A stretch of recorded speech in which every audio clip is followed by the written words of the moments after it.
সকাল থেকে সানডেতে বাড়িতেই বসেছিলাম, তারপরে সন্ধ্যাবেলায় মনে হলো যে আজকে একটু ট্রেড ফেয়ারে ঘুরে আসি, তো তার জন্যই চলে গেলাম মেলায়।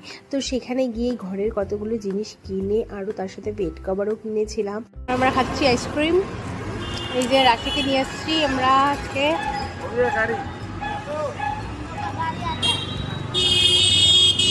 এখন চলে আসছি আমরা ভাইকে নিতে, তো কি জানি স্কুটি চালিয়ে নিয়ে এসছি, তার জন্য ওয়েট করছি। অনেকদিন পরে বাড়ি আসছে, ভাবছে যে কখন আসবে ভাই, বাসার জন্য একদম পাগল হয়ে গেছে মেয়েটা। দেখবেই তো আমাদেরকে ডাকিয়ে ফেললো।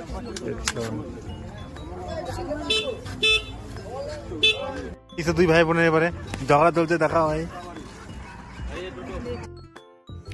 ঝগড়া রাগারাগি কমপ্লিট করে চলে আসলাম বাড়িতে, ভাই স্কুটি চালিয়ে নিয়ে আসলো।